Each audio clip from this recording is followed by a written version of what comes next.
Nous sommes ici sur le vignoble New Edge qui appartient à la coopérative des vignerons de Buzet dans le Lot-et-Garonne.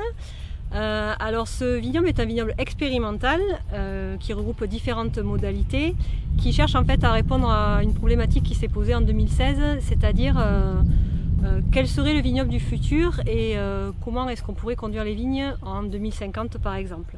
Donc l'idée c'était de prendre les différentes contraintes qui se présentaient à nous en se disant il y a une pression sociétale par exemple par rapport aux pesticides, mais il y a aussi un changement climatique, il y a une volonté d'avoir des écosystèmes les plus diversifiés possibles. Comment est-ce qu'on peut répondre en fait à toutes ces questions à travers des modalités expérimentales? Le vignoble expérimental se compose d'environ 30 modalités qui permettent de répondre aux différentes problématiques qui se sont posées à nous. Donc on a aussi bien un test de nouveaux cépages ou cépages résistants. Alors nouveaux cépages sont des cépages méditerranéens essentiellement pour voir leur comportement dans le contexte de changement climatique. Tous ces nouveaux cépages représentent une surface d'environ 4,5 hectares.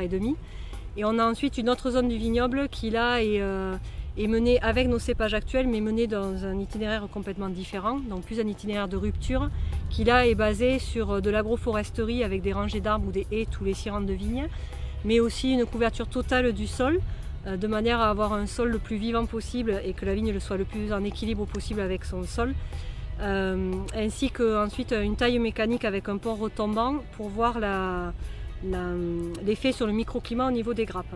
Ces modalités représentent une surface d'environ 12 hectares de vignes avec une emprise au sol d'environ 17 hectares. La réflexion a commencé à être menée en 2016, mais il a été planté donc au printemps 2019, le temps que toutes les modalités soient définies. Il ne va donc rentrer en production qu'à partir de l'automne 2021. Et donc l'idée c'est pour l'instant d'installer pas mal de capteurs, de mettre en place différentes mesures, de faire des diagnostics initiaux pour pouvoir ensuite mesurer l'impact de nos différentes modalités, ainsi que les services aussi environnementaux que peut rendre ce type de vignoble.